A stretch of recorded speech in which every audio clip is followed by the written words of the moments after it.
given that this third reading speech happened straight after the committee stage, where we have spent some time diving, or attempting to, and understanding the government's rationale with the significant changes to tenancy rules under this bill, that perhaps they might try and change their approach. Try this time not to fool people into thinking that this bill is all about pets. It's not. It's not even mentioned on the front page, and it talks about the bill summary. There are 5 bullet points, and every single one of them talk about the reduction of tenant rights proposed in this bill, the reduction of notice periods, the reintroduction of no-cause terminations. But if you listen to that third reading speech, people would be forgiven that it was actually about something different altogether. Thank God for legislative statements, because if people came back to this day and listened to what the minister had to say, they would be forgiven for thinking this had nothing to do with tenancy altogether, but it does. It is the guts of this bill, and it is the reason why we cannot support it. The pet bond stuff makes sense, and I wish that it was actually in a different bill so that we could vote for it. The changes to give landlords clarity around rules restricting smoking inside absolutely makes sense. The inclusion of a dependent on the provisions, special provisions for those that find themselves regrettably in a family violence situation, we support that. But none of that outweighs the destructive changes that this bill does. And the gall of the minister to stand up and say that this government is a pro-tenant government. Rubbish. And to stand up and to say that today is a good day for those that are looking to find a house amidst this housing crisis. Again, rubbish. There is nothing in this bill that is going to help people into a home. If this bill was about building houses, sure. But this bill is about making it easier for landlords and making it harder for tenants. And the premise behind this is the government argues, not that you'd know from the minister's third reading speech, but the government argues that if you make it easier for landlords, there will be more landlords and therefore more rentals.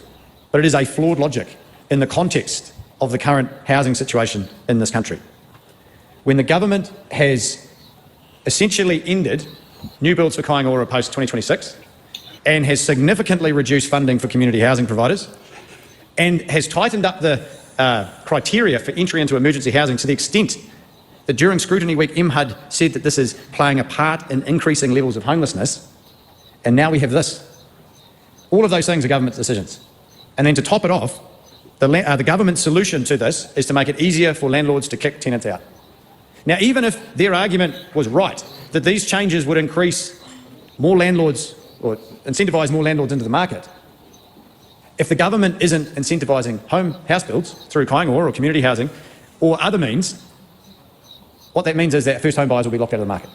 Because another decision that the government made, that this bill needs to be seen in the context of, is their decision to reintroduce interest deductibility. Now, that still applied to new builds. It did not apply to existing homes. And what was seen was that investment shifted from existing homes into new builds. That's been taken away now, and it's an important piece to understand the full picture of the housing crisis. Consents are down, home builds are down, the number of new home owners entering the market is down, 12,000 construction workers have lost their jobs since this government took office. That's important because the government stood there and said this bill will help the housing crisis.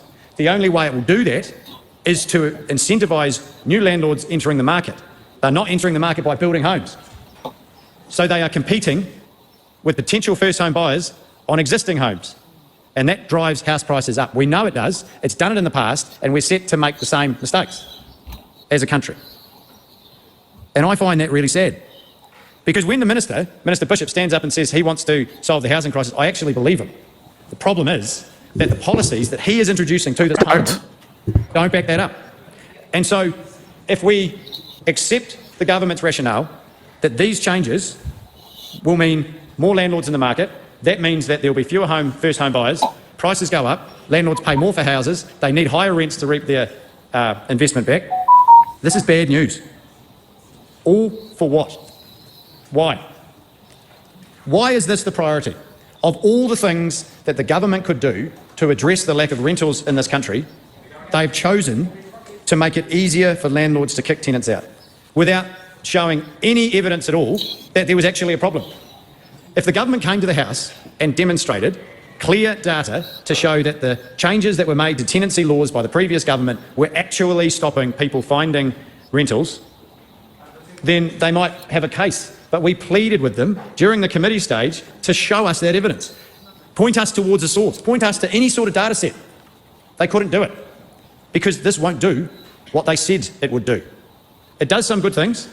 I would have liked the bill to have done more.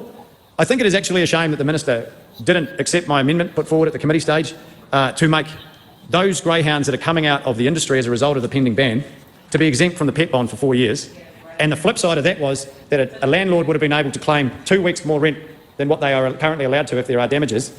It meant that the landlord wasn't worse off, but it meant that there was no barrier to a tenant taking in a greyhound, and it would have helped a lot with the pending influx of extra greyhounds. I think that is a genuine shame, but I hope that the Minister is true to his word that he said that he will go look into it, and I encourage the government to seriously consider that. We are going to have to need some provisions to help home these greyhounds. This would have been a real practical way to do it. But nevertheless, that still actually wouldn't have changed our position on this, even though it was my amendment, and I would have loved the government to have accepted it, because at the end of the day, there is enough evidence already available to show, as a combination of things, when you make it easier for landlords to kick tenants out, as this bill does, and the government doesn't encourage the building of houses, and it pulls back on Kaingoora, and it slows down the momentum of community housing providers, and it stops people entering emergency housing, what does that all add up to? Unaffordable rents, unaffordable house prices, and increased homelessness. Does that remind anyone of anything? The 9 years of the John Key government? Been there, done that, and here we are again, back to the future. Not back on track, back to the same old tired policies that benefit landlords but don't benefit everybody else. Okay, so it felt like there needed to be some music played in the background with Kieran. I mean, he's right.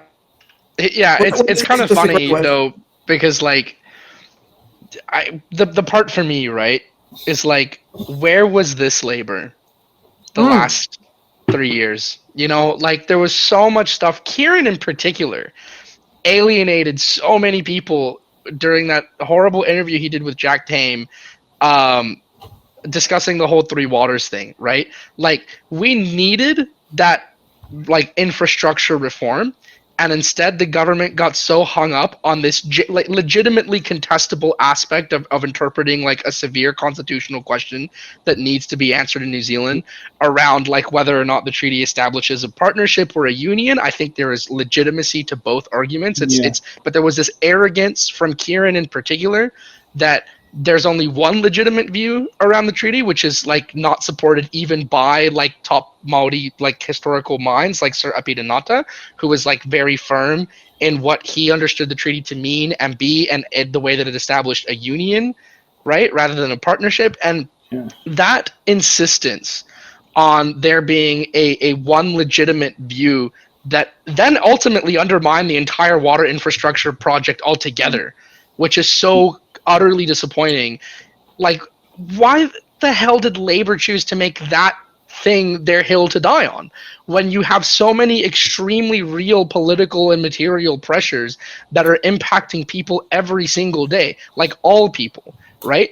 And I just, you know, for me, I would like to think that I'm at least somewhat consistent in my views, that like the most important concern that I have is like, what are the material consequences to our people going to be when we legislate anything, right? And it just, it boggles the mind why Labour seems to attach itself to this, like, you know, like again, I can understand and I can sympathize with where some of that's coming from, but like, what issue is going to be at the top of our priorities, right? Yeah. Like, this is the kind of opposition, like these are the kinds of things that he should have been discussing in an interview with Jack Tame, not literally like making quotes saying like, you know, one person, one vote, you know, strictly academic definitions, and kind of laughing it away like the fundamental democratic principle of any democratic nation is literally a punchline, right? Like people do not have a unanimous view on that, and for good reason, mind you. Right?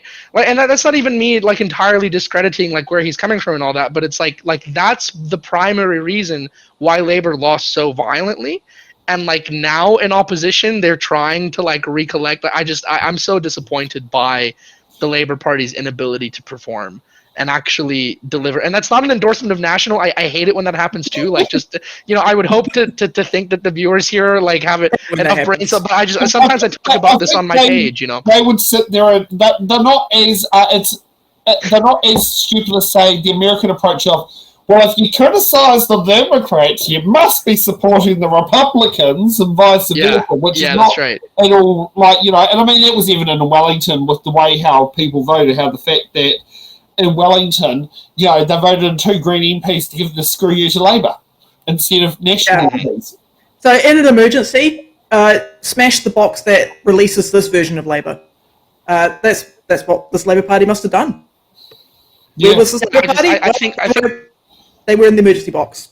For me, right? I feel like a Labour Party, in principle, should primarily exist to advocate for the rights of labourers. Yeah. Right? And it's in the name. Exactly. One would think, right? But instead, I'm not going to say the last 6 years, because honestly, Winston caught a lot of flack for putting Labour in 2017, but that particular Labour government was honestly not that bad. It's the following 3 years where they just fumbled the bag on so many levels and failed everybody. Right? Yeah. They failed the national voters they spent so much time courting, and they failed the Labour voters whom their interest they sacrificed at the expense of trying to court these national voters that they were never going to keep happy in the first place. It's the mistake that all the centrist parties make, my friend.